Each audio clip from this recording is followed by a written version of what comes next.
week. This is Democracy Now! Following the call with President Trump, the member of my staff asked Ambassador Sondland what President Trump thought about Ukraine. Ambassador Sondland responded that President Trump cares more about the investigations of Biden, which Giuliani was pressing for. As the public phase of the House impeachment inquiry begins, U.S. Ambassador William Taylor reveals new details about President Trump's direct involvement in pressuring Ukraine to investigate his political rival, Joe Biden, and his son. We'll hear highlights from the hearing. Now, there is one witness that they won't bring in front of us. They won't bring in front of the American people. That's the guy who started it all, the whistleblower. I say to my colleague, I'd be glad to have the person who started it all come in and testify. President Trump is welcome to take a seat right there. Plus, we go to Chile, where protesters led a massive national strike Tuesday as they condemned the government's plans to rewrite the country's constitution, which dates back to Augusto Pinochet's military regime. And we speak to Code Pink founder Medea Benjamin about why 5 police squad cars came to her house Wednesday in an attempt to arrest her. All that and more coming up.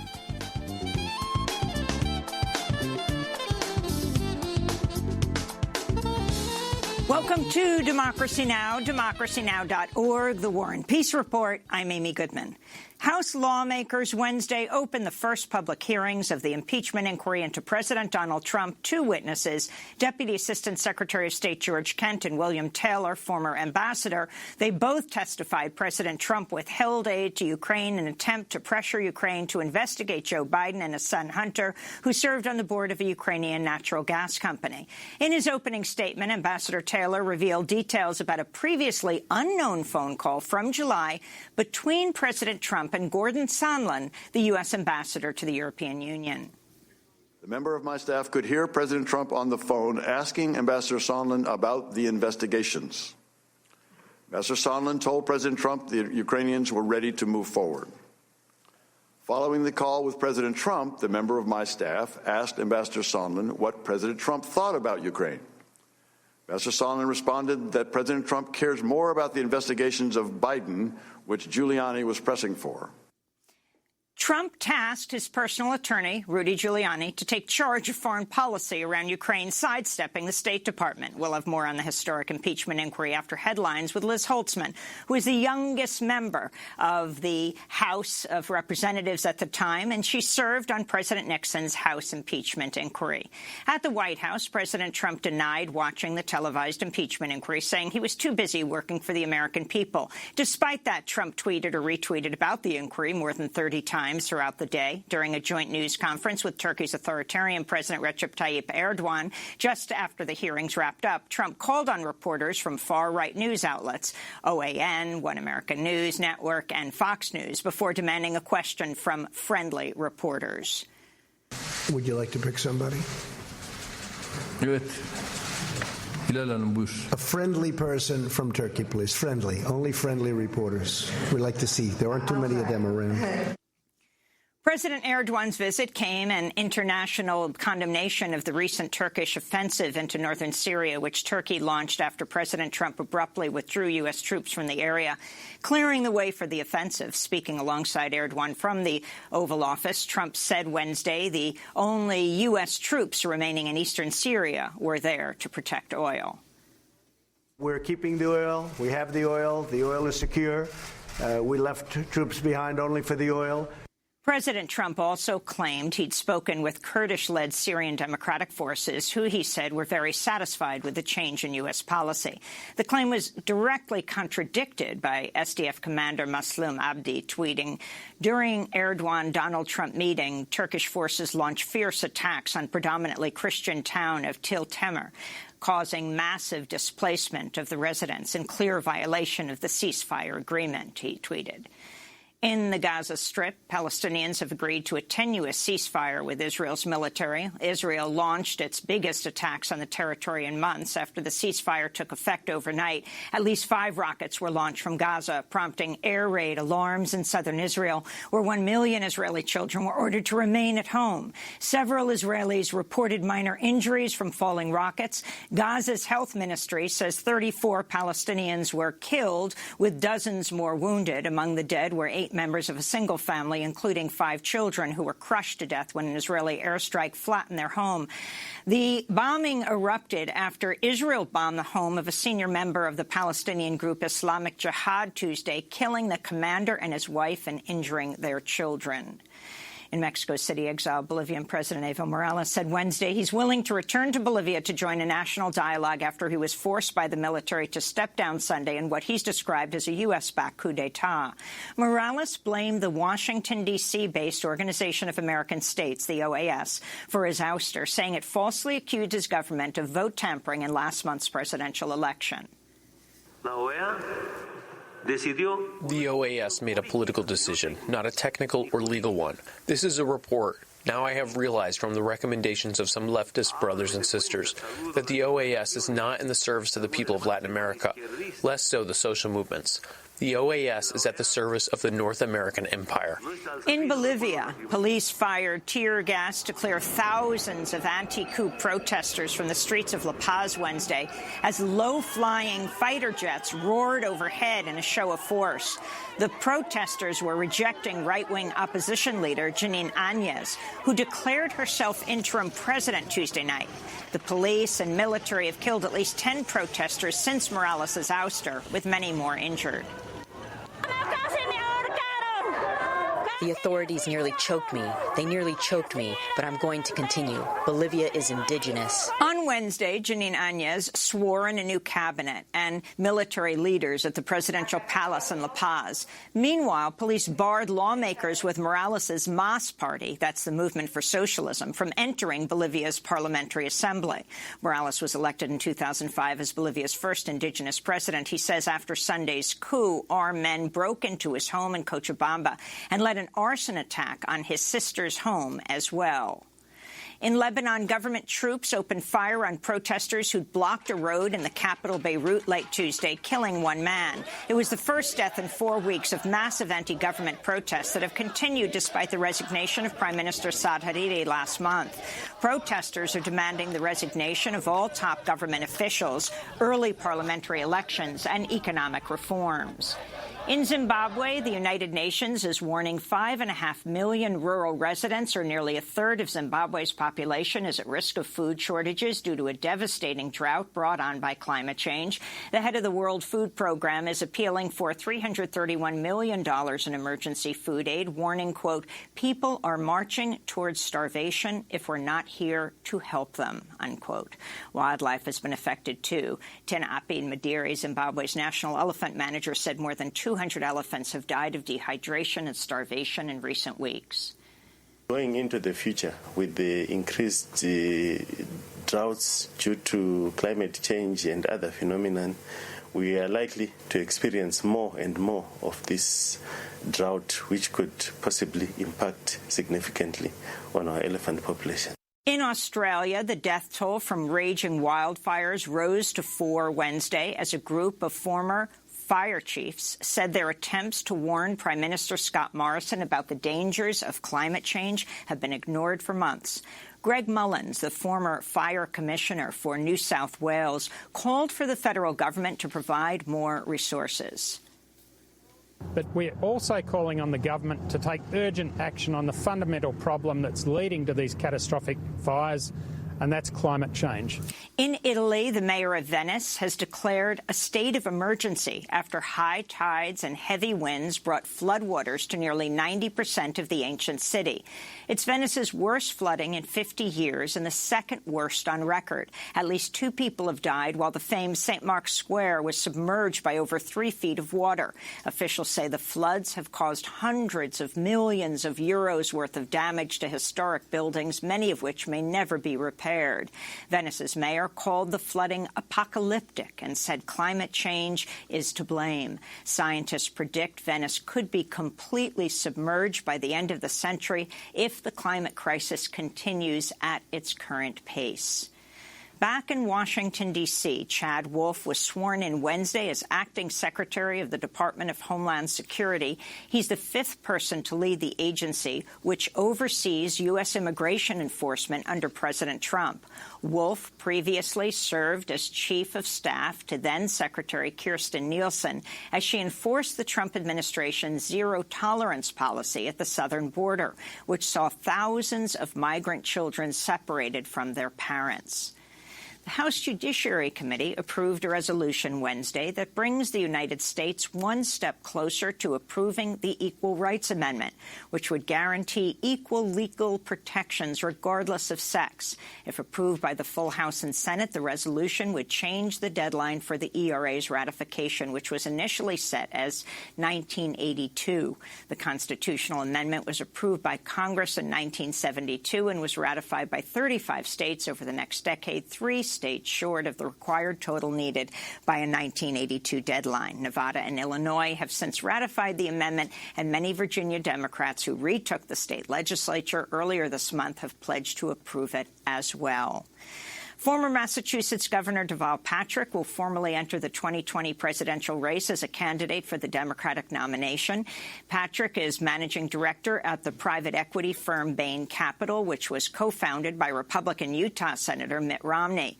He once worked as general counsel to the oil company Texaco, served on the board of Ameriquest, a subprime mortgage lender, and was executive vice president at Coca-Cola. Meanwhile, former Secretary of State Hillary Clinton has refused to rule out another run for the presidency in the 2020 election. Clinton was interviewed Tuesday alongside her daughter Chelsea Clinton by BBC radio host Emma Barnett. Look, as I say, never say never. And I will certainly tell you I'm under enormous pressure from many, many, many people to think about it. But as of this moment, sitting here in this studio talking to you, that is absolutely not in my plans. In Little Rock, Arkansas, teachers hit picket lines this morning for a one-day strike, protesting the State Board of Education's decision to stop recognizing their union and to strip teachers of their collective bargaining rights. It's the first strike in Little Rock since 1987.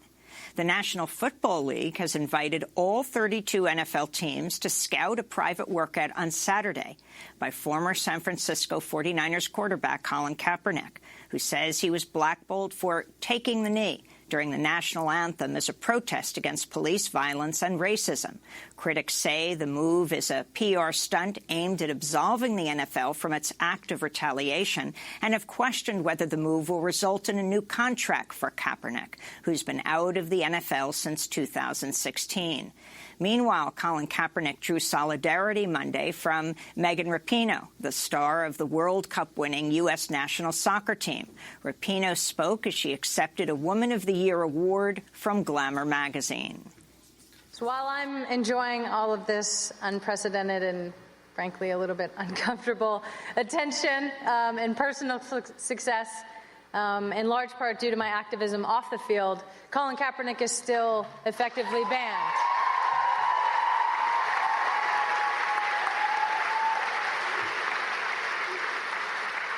Still banned from the NFL for kneeling during the national anthem in protest of known and systematic police brutality against people of color, known and systematic racial injustice, known and systematic white supremacy.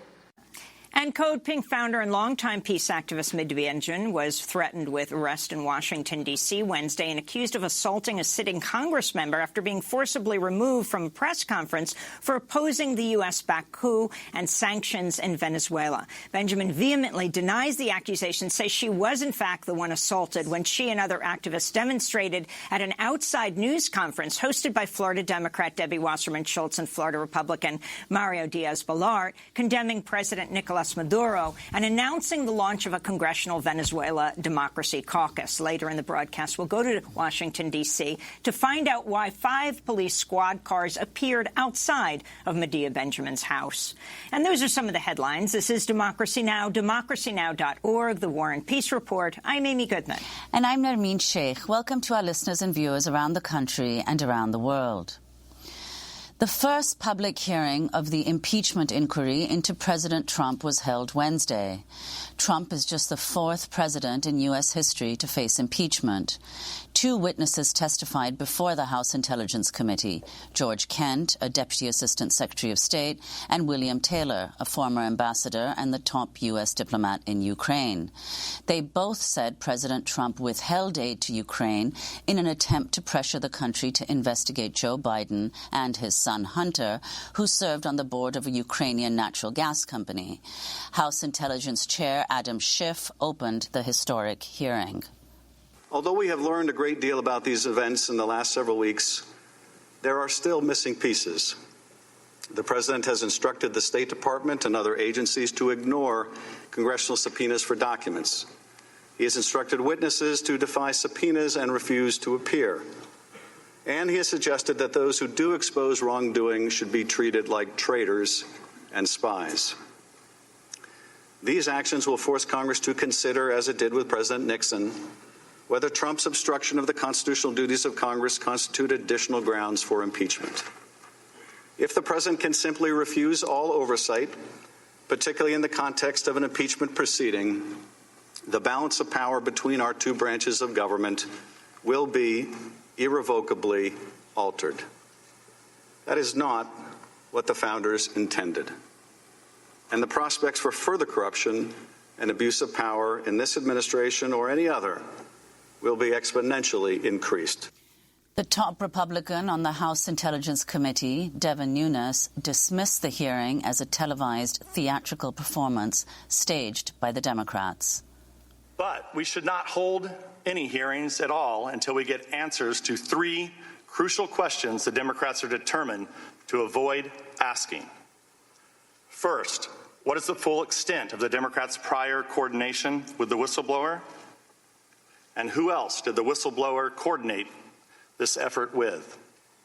Second, what is the full extent of Ukraine's election meddling against the Trump campaign? And third, why did Burisma hire Hunter Biden? And what did he do for them? And did his position affect any U.S. government actions under the Obama administration? These questions will remain outstanding because Republicans were denied the right to call witnesses that know these answers. What we will witness today is a televised theatrical performance staged by the Democrats. In his opening statement, Ambassador William Taylor revealed details about a previously unknown phone call from July between President Trump and Gordon Sondland, the Oregon hotel magnate who Trump made the U.S. ambassador to the European Union. Last Friday, a member of my staff told me of events that occurred on July 26th. While Ambassador Volker and I visited the front, this member of my staff accompanied Ambassador Sondland. Ambassador Sondland met with Mr. Yermak. Following that meeting, in the presence of my staff at a restaurant, Ambassador Sondland called President Trump and told him of his meetings in Kyiv. The member of my staff could hear President Trump on the phone asking Ambassador Sondland about the investigations. Ambassador Sondland told President Trump the Ukrainians were ready to move forward. Following the call with President Trump, the member of my staff asked Ambassador Sondland what President Trump thought about Ukraine. Ambassador Sondland responded that President Trump cares more about the investigations of Biden, which Giuliani was pressing for. During their opening remarks, both Ambassador William Taylor and Deputy Assistant Secretary of State George Kent expressed concern over the role President Trump's personal attorney, Rudy Giuliani, had in dictating U.S. policy on Ukraine. This is George Kent. Over the course of 2018 and 2019, I became increasingly aware of an effort by Rudy Giuliani and others, including his associates Lev Parnas and Igor Fruman, to run a campaign to smear Ambassador Yovanovitch and other officials at the U.S. Embassy in Kyiv.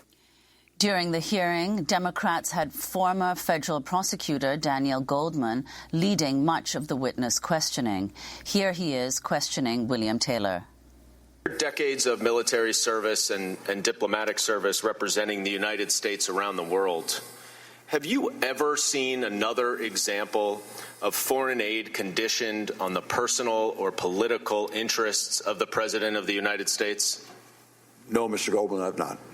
Republican lawmakers repeatedly defended the actions of the president. Here's Republican Congressman John Ratcliffe of Texas questioning U.S. Ambassador to Ukraine William Taylor. The Ukrainian president stood in front of the world press and repeatedly, consistently, over and over again, interview after interview, said he had no knowledge of military aid being withheld, meaning no quid pro quo, no pressure, no demands, no threats, no blackmail, nothing corrupt. And unlike the first 45 minutes that we heard from the Democrats today, that's not secondhand information. It's not hearsay. It's not what someone overheard Ambassador Sondland say. That was his direct testimony. Ambassador Taylor, do you have any evidence to assert that President Zelensky was lying to the world press when he said those things? Yes or no? Mr. Ratcliffe, if I can respond. My time is short. Your time yes is or no? short. That's right. I have no reason to doubt what the president said and in his... Okay, very good. So in this impeachment hearing today, where we impeach presidents for treason or bribery or other high crimes, where is the impeachable offense in that call? Are either of you here today to assert there was an impeachable offense in that call? Shout it out. Anyone? I'm not here to do anything having to do with to decide about impeachment. That is not what either of us are here to do. This is your job. Republicans also repeatedly called on Democrats to bring forth the whistleblower whose internal complaint prompted the impeachment inquiry. Here's Republican Congressman Jim Jordan, who was made a temporary member of the Intelligence Committee ahead of the hearing. Now, there is one witness that they won't bring in front of us. They won't bring in front of the American people. And that's the guy who started it all, the whistleblower. I say to my colleague, I'd be glad to have the person who started it all come in and testify. President Trump is welcome to take a seat right there. That last voice was Vermont Democratic Congressman Peter Welch responding to Representative Jim Jordan. When we come back, we'll speak to former Congresswoman Elizabeth Holtzman. She served on the House Judiciary Committee that voted to impeach Richard Nixon. Her recent book, The Case for Impeaching Trump. Stay with us. Stop your messing around. Better think of your future. Time is straighten right out. Creating problems in town. Routine. A message to you, routine. A message to you.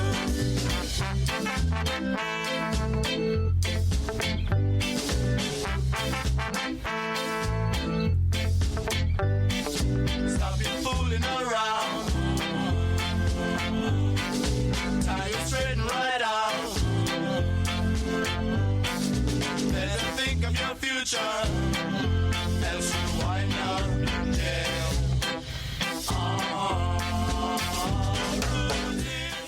A message to you, Rudy, by The Specials. This is Democracy Now! I'm Amy Goodman with Nermeen Sheikh. Our guest is Elizabeth Holtzman, former U.S. Congresswoman from New York. She served on the House Judiciary Committee that voted to impeach Richard Nixon.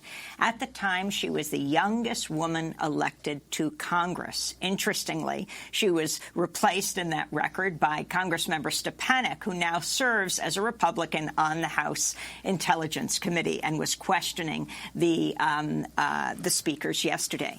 Liz Holtzman's recent book is The Case for Impeaching Trump. Liz Holtzman, welcome back to Democracy Now! What did you find most important about the first day of these public impeachment hearings? Well, the most important thing was that the facts came out in a deliberate, serious way through the mouths of two highly regarded diplomats who were very experienced and very knowledgeable and who were shocked. They shouldn't be shocked at their ages, but they were shocked and alarmed at what President Trump was doing. President Trump was withholding military aid from Ukraine in order to help him win the next election, the presidential election. And as one of the witnesses said, this is crazy. It's just crazy. Well, withholding the aid, the allegation goes to force them to investigate his political rival, Correct. Joe Biden. And it wasn't only to investigate his political rival. It was also to investigate whether Ukraine interfered in the election in 2016 instead of Russia.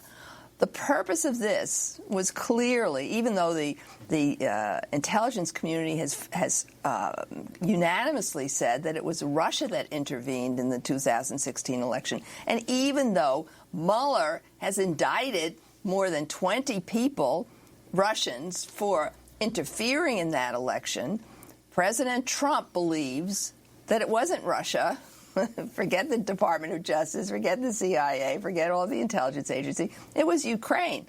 And this is in order to delegitimize the Mueller investigation, remove the cloud of the Mueller investigation over his head, and show him as white and pure going into the next election, as well as getting Biden. That's the other object here. So he had two objectives, both of them personal objectives, and the impeachable offense here, the high crime and misdemeanor here, is that the president used the power of his office, withhold or spend money that was appropriated by Congress, not for the good of the United States of America, but for his personal political gain. And that's exactly what the offense was in the Watergate cover-up.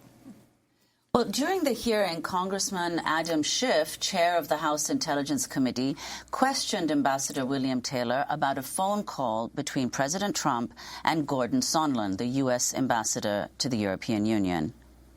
I would like to begin by following up on something that you have disclosed today and you disclosed earlier to both majority and minority, but it is some new information for the committee.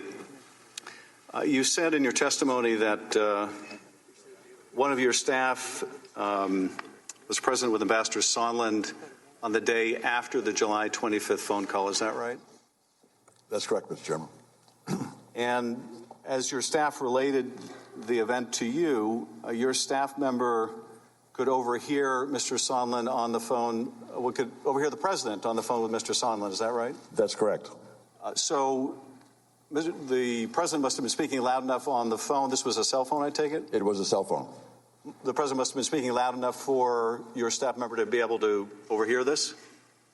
It was. And what your staff member could overhear was President Trump asking Ambassador Sondland about, quote, the investigations. Is that right? That's correct. Now, I think you testified also that you had come to understand that the term investigations was a term that Ambassador Sondland, as well as Volker, used to mean matters related to the 2016 elections and to the investigations of Burisma and the Bidens. Is that correct? That is correct, Mr. Chairman. So your staff member overhears the president asking about the investigations, meaning Burisma and the Bidens in 2016. And Ambassador Sondland told President Trump that the Ukrainians were ready to move forward? He did. And I think you said that after the call, when your staff asked Ambassador Sondland what President Trump thought of Ukraine, his response was that President Trump cares more about the investigations of Biden. Is that right? And Burisma, yes, sir. So, Liz Holtzman, your response to the significance of this, I mean, this was new information that was revealed just yesterday in the hearings. Well, the information shows something we also saw in Watergate, that the President of the United States, President Trump, just as Richard Nixon, was obsessed with getting these investigations done so that he could get help from Ukraine in his re-election effort. That's what, and he was directing this. This wasn't just a one-off, oh, maybe we'll have investigations on, it just didn't, something that slipped out of his mouth. This is something he was obsessed with. He meaning Trump. Trump wanted Ukraine to clear him of the Mueller investigation reports, and he wanted Ukraine to smear Biden. Those are two things he desperately wanted. Liz Holtzman, I want to go back to Nixon.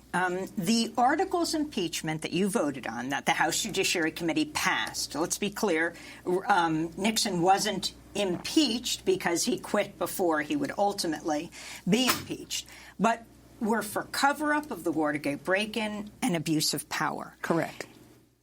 And there was a third one.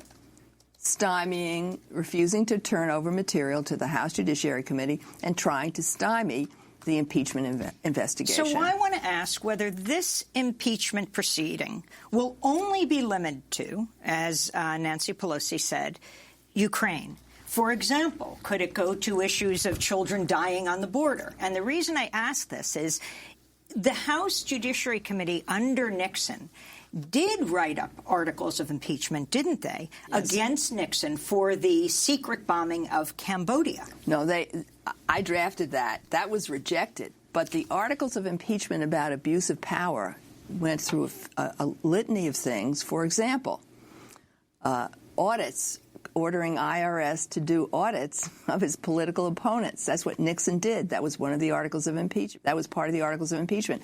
Illegal wiretapping of journalists and his staff members, breaking into Ellsberg's psychiatrist's office to look for information to smear him with. Sounds like Ukraine. That was Article 2 of the impeachment articles, and it also included the abuse of his power to cover up the Watergate. And why didn't these articles of impeachment that you drafted, they didn't get passed, but the ones about the secret bombing, why weren't they included? The article about the secret bombing was not included. I voted for it, and a number of others did, but not a majority, because I don't really know the answer to that. I'm speculating, but I think it was not adopted because the chair wanted the broadest support possible for the impeachment articles. And this because the Vietnam War was still so raw and still matter of such concern. I think the leadership felt that was going to be too political, and it would make the rest of the articles seem to be political. In other words, policy-oriented as opposed to abuse of power-oriented. I think that was a mistake. But anyway, the fact of the matter is that those three articles of impeachment still are historical and still have never really been attacked, and they are relevant today because we have Trump stymieing and obstructing the impeachment effort. He's got no authority to do that, but he is doing that and just trying to destroy the balance of the checks and balances system. The framers of the Constitution put impeachment into the Constitution to protect our democracy from a rogue president. And he says, well, it's a witch hunt, it's not lawful, not right. That's what the framers intended. I'm wondering also if a byproduct of this impeachment hearing will be, I mean, you talked about Vietnam and you were fiercely opposed to the war in Vietnam, will be intensifying Cold War ideology in this way. You have the politics of Ukraine. Poroshenko, the previous president, fiercely opposed to Russia, fighting Russia. Zelensky was just recently elected, overwhelmingly beating Poroshenko on an appeasement, or I should say on a proposal to negotiate with the Russians. And now there is a kind of false history being told of Ukraine that they need these weapons to fight the Russians, although Taylor did make the point, not necessarily to fight them, but to be able to negotiate with them from a position of strength. But Zelensky really, the mogul who supported him, who's recently said, really switched sides in a sense, saying we should move much more toward Russia, was about negotiating a peace with Russia at this point. Right, but I think this gets very complicated because if you stop and think about it, the consequences of what Trump has tried to do by withholding military aid and by trying to force Zelensky to make a public statement about investigating Biden, that would have weakened Zelensky. That would have played directly into Russia's hands. Also trying to show that Ukraine was responsible for interfering in the 2016 election would have played directly into Russia's hand. It would have cleared Russia. So in a way, you could also look at one of the objectives of Trump here is to help Russia. Well, also, could you talk about, Liz Holtzman, what happened during the Nixon impeachment inquiry, what the effect was on the American public? I mean, did it actually sway opinion against him? Because you heard yesterday congressional Republicans again and again dismissing the inquiry, and Trump, of course, repeatedly forever saying it's a hoax and a witch hunt. His supporters still support him. Right. And when Nixon left office and resigned, there was still 23% of the American people who supported him, no matter what. What ultimately forced him out? Because he resigned before he could be impeached by the House and then removed from office by the Senate. There's no question. There is no question. Every Democrat and every Republican on the House Judiciary Committee, including Southern Democrats and the most conservative Republicans. How long did it take the Republicans to switch? It took the smoking gun tape. But 30% of the Republicans voted for the articles of impeachment before the smoking gun tape came out. And remember one thing that's really important. Nixon was elected in 1972 in one of the biggest landslides in American history. So for people to change their minds, that's what they had to do to support impeachment, because most Americans had voted for him. By the time we finished our work, most Americans wanted him removed from office. Why? Because they saw a fair process, they saw a deliberative process, they saw a process based on solid evidence. And in the end, the American people said, not everybody, but 77% of Americans said, we are not a banana republic. What's more important to us is the rule of law than anything else, than the president, than a party. And I hope that we can come to that conclusion now, that more important than Donald Trump, more important than the Republican Party, more important than any party or any president is the rule of law. And that has to be obeyed here. And the president basically says, I'm president. Article 2 means I can do whatever I want. Article 2 means I can help use all the government powers to win my next election. So what he's doing, violating the Constitution, impinging on our free election system, and that's what Watergate was about. Nixon wanted to get reelected at any cost. That's why there was the break-in.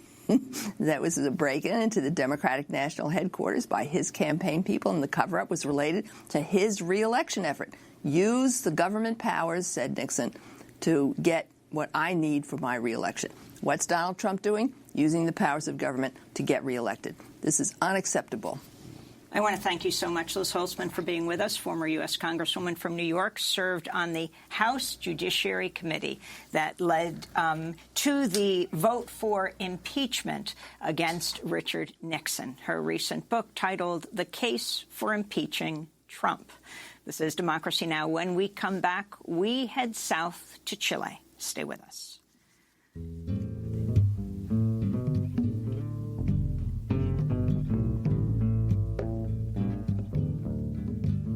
It's just another word for hunger,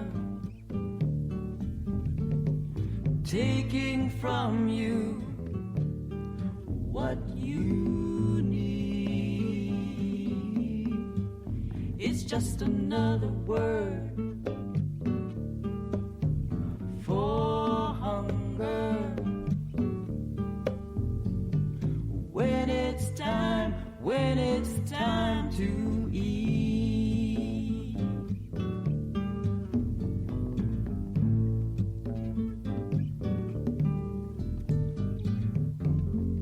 All around the world. Imperialism is another word for hunger, from the album A Grain of Sand, performed by Chris Kondo Ijima, Joanne Nabucco, and Miyamoto Charlie Chin. This is Democracy Now! I'm Amy Goodman with Nermeen Sheikh. We turn now to Chile, where protesters led a massive national strike Tuesday as they condemned the government's plans to rewrite the country's constitution, which dates back to Augusto Pinochet's military regime.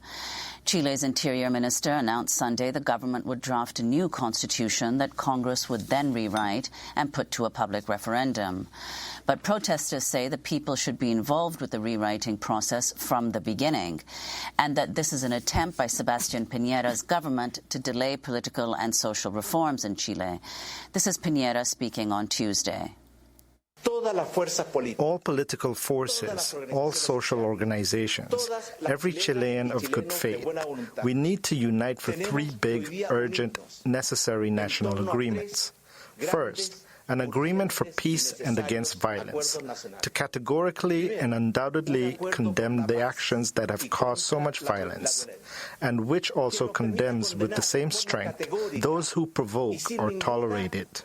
Second, an agreement for justice, so we can all start together for a robust social agenda that allows for the quick advancement of a more just Chile, a Chile that is more equal and with less abuse, a Chile with greater equality and opportunity and less privilege. And third, an agreement for a new constitution within our democratic institutions, with a clear and effective participation from citizens, with a plebiscite for its ratification, so that citizens do not only participate in the ratification of this new constitution, but that they also have the last word in its approval, and the construction of the new social pact that Chile needs. Meanwhile, Amnesty International has denounced the Chilean government for widespread human rights violations against protesters. Erica Guevara Rosas, America's director at Amnesty International, said in a statement, President Sebastián Piñera has clearly not taken all the measures open to him to stop the grave human rights violations and possible crimes under international law that have kept occurring in Chile since the beginning of the social protests. This continuity shows there is no genuine willingness to discard a failed strategy or to respond to people's demands and respect their rights, they said. The Chilean authorities have killed at least 20 people, wounded thousands more since the protests erupted October 19th in response to a subway fare hike, and quickly grew into a revolt against austerity and economic inequality. Well, for more, we're joined by Pablo Abufón, a member of the Solidarity Movement, Solidaridad Movement, an anti-capitalist feminist organization in Chile. She's also activist with No Más AFP, an organization seeking to reform the Pinochet-era privatized pension system in Chile. We thank you so much, Pablo, for being with us. Thank you so much for joining us from Chile. Explain what's happening, the mass strike in the streets yesterday, and what the president is proposing for the Constitution and what the people want. Hi, Amy. Thank you for having me on the show again. Well, the situation, we're in a crucial moment right now. 2 days ago, we had a general strike, and almost the entire country was paralyzed. All the ports, several very important mines, and also the public sector was completely paralyzed. The healthcare workers and education workers were all striking. And also we had protests in every major city, including massive marches and demonstrations in Santiago. So, and that was after a large sector of organized labor and other social organizations decided to organize a general strike in order to push the government towards basically to stop human rights violations, to take the riot police out of the street, and for a new constitution through a constituent assembly, which has become the main political point of contention right now in the country. And the president, his response, of course, was more of the same. He's basically saying that the same Congress, the same politicians, and the same elite that put us here in this situation should be the ones to write a new constitution. We're not even sure that he's talking about actually a completely new constitution, because we haven't seen the actual details of the proposals, but they're saying that maybe it could be just some constitutional reforms. And also, his response on Tuesday night was more repression, basically. He claimed that they were going to use what they call the anti-terrorist laws against people who were protesting, but also not just people who were protesting, but people who would call to violence, as they say, directly or indirectly involved in the marches and demonstrations, as they say. And that seems like a way to say that they're going to prosecute individuals and groups that have been involved in the marches and demonstrations. Well, I want to turn to a particular kind of violence that's been deployed against protesters in Chile. Concerns are growing over the number of protesters who've suffered the loss of an eye after being shot by police pellet guns. According to some reports, at least 200 people have been treated for eye injuries, which have often resulted in blindness in one or both eyes. The New York Times spoke with patients inside an eye trauma unit in Chile. He opened fire. A pellet hit me in the eye. The police grabbed me by the hair and dragged me to their truck. They started taunting me that I'm going to lose my sight, one less eye. The pellet is still inside me right here. It's inside your eye now? Are you scared? Scared that you could lose your eye? But I know that God will restore me to what I was before. So that's a protester who was shot by a pellet gun at very close range. Pablo Abufam, could you talk about this, what you know of the police deploying these kinds of guns and the number of protesters who've been injured? Yes, so this is so cruelly and tragically symbolic. We have been chanting for almost 4 weeks now that Chile has awakened, and now that people have opened their eyes, that we have opened our eyes, the police are basically taking our eyes off. And the National Human Rights Institute has at least 200 reported individuals who have been shot in the eye. But we've also known from the Association of Doctors that they have received pressure from the government not to report or to underreport those cases. So we still don't know how many people have lost their sight in one or both eyes, as you said. This has been very common during the past weeks, and we were already used sort of to the tear gas and water cannons by the riot police. But now we've seen another level of violence against protesters and just people walking down the streets during those demonstrations. They're shooting old people, young people, even kids. And we all, as of now, we all know someone who has been shot by one of those pellet shotguns by the police. And it seems like they're testing new repression tactics.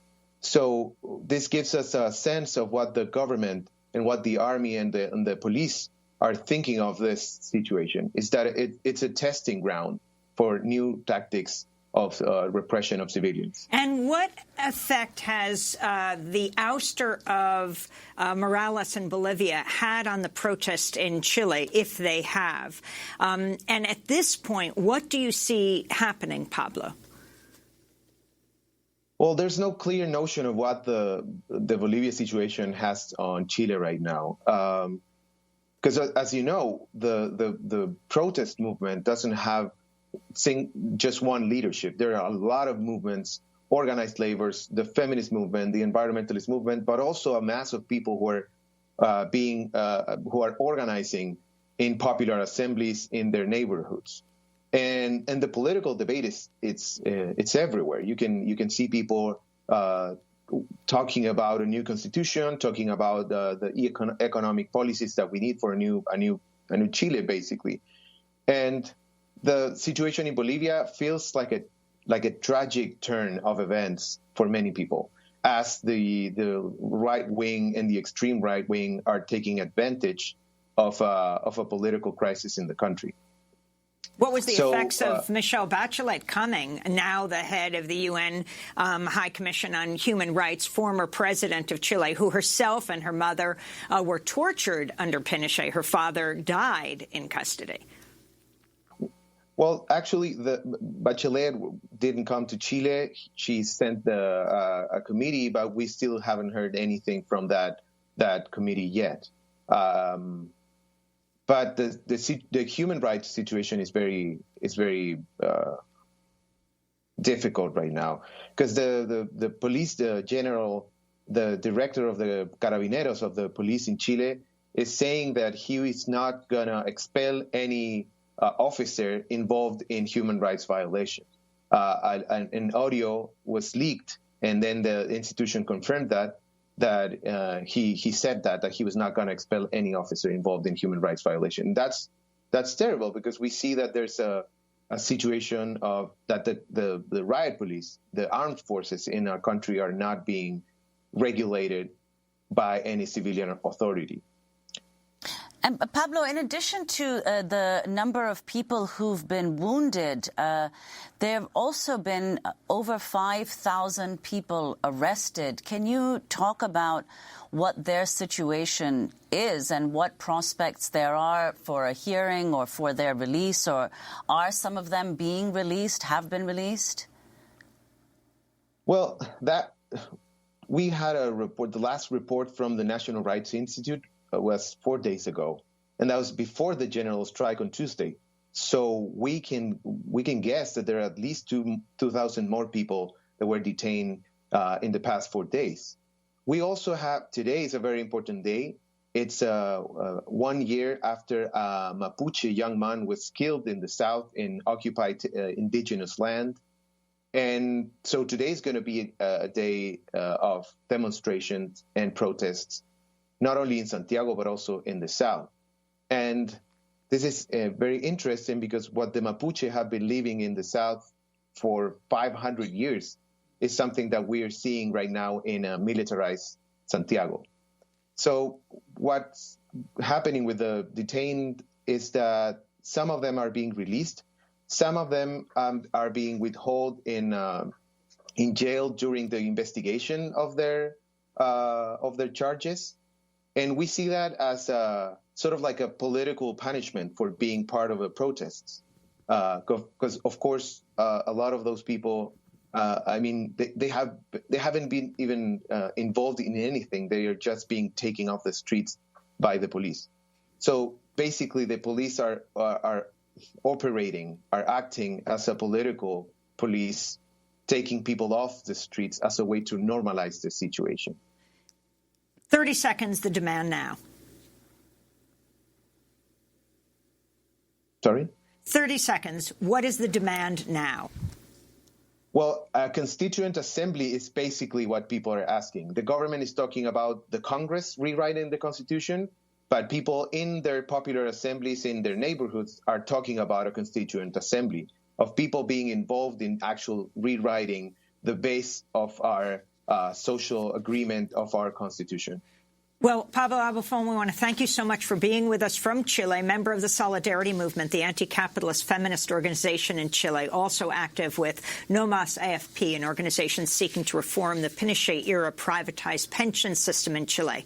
When we come back, why did a squad of police cars show up at the home of Code Pink founder Medea Benjamin? This is Democracy Now! As we turn now to our last segment.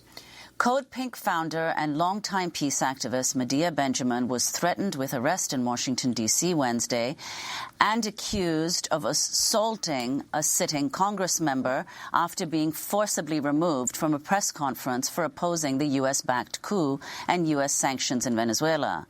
Benjamin vehemently denies the accusations and says she was, in fact, the one assaulted when she and other activists demonstrated at a press conference hosted by Florida Democrat Debbie Wasserman Schultz and Florida Republican Mario Diaz-Balart, condemning President Nicolas Maduro and announcing the launch of a congressional Venezuela Democracy Caucus. Medea Benjamin joins us now from Washington, D.C. Medea, what happened yesterday? Start with the beginning of the day. Where were you? What were you doing? And then what happened next?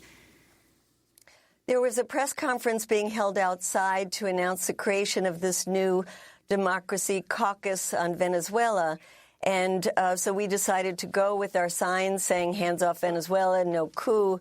And the Venezuelan opposition elite showed up as well. We know these people very well from the time we were part of the Embassy Protection Collective trying to stop them from taking over the Venezuelan embassy in D.C. They are thugs. And it's important to understand, Amy, that this is not about Nicolas Maduro. This is about the policy of intervention that we are opposing. And the creation of this caucus was yet another piece in that. The U.S. is paying for the salaries of a parallel government that they have set up. And these people showed up at the press conference yesterday, and they push and pull. They grabbed all of our signs. They grabbed the phone out of the hands of one of us. And I was pushed and shoved and choked and thrown to the ground. And then later, I was accused of being the one to assault Congresswoman Deborah Wasserman Schultz. And there was a bulletin put out for my arrest. They showed up my house, 5 cop cars, plus police on motorcycles, and they threatened to arrest me. I was very intimidated, and I must say that I feel that this is par for the course because, unfortunately, the police, whether it's the Capitol Police, D.C. Police, or Secret Service, have always been working hand in glove with the Venezuelan opposition. And every time we get assaulted, which is unfortunately on a regular basis, we ask them to be arrested. The police won't do it, and instead we get charged. So explain what happened. They came to your house, like 5 squad cars of police. They attempted to arrest you, but what happened? Motorcycles. Well, I asked where the warrant was for my arrest, and they didn't have the warrant. And they waited and waited, and they said that their detectives were looking over the footage that they had. And I said, good, look over the footage, because you'll see that I was being choked and thrown to the ground. And then after a time, they said, all right, you're free to go. Now, I don't know if that really means free, because we have the case of Max Blumenthal that 5 months after being at the Venezuelan embassy, they came and surrounded his home and did the same thing, put him in jail for 20 hours, and now he is facing court charges for a false assault arrest. We have the 4 people from the Embassy Collective who are facing very serious charges for upholding international law.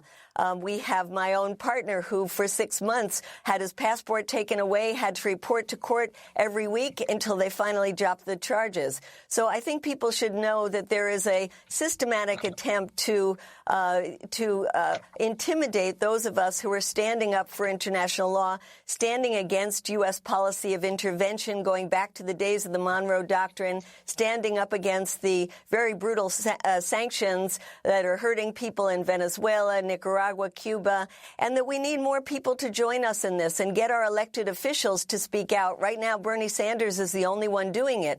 We need the other candidates to do so. We need our Congress to do so, to say, stop the U.S. interference in the internal affairs of other countries. Medea Benjamin, your sign said no coup in Venezuela or Bolivia. We just have a minute, but talk about your concerns yesterday. Well, my concerns is that this new bipartisan caucus is going to turn up the screws even more. And let's face it, they don't care about the people of Venezuela. If they did, they would lift the sanctions. What they care about is the votes in Florida. And that's why it's bipartisan. Florida is a very important state in the upcoming presidential elections. And that's why we have to stand up to the thugs, the elitists, whether it's around Venezuela or Cuba. It's not about those governments. It's about the principle of non-intervention, and I call on people to join us to say, stop the U.S. government from going back to the days where it thinks it can impose governments on other countries. And they are saying, as you stood next to, and we're looking at video footage, you're right next to Congressmember Wasserman Schultz. You're saying the Venezuelan opposition behind you took you down on the ground? They did. They choked me and they threw me down to the ground. I'm in pain. I couldn't sleep last night. My whole side is in pain.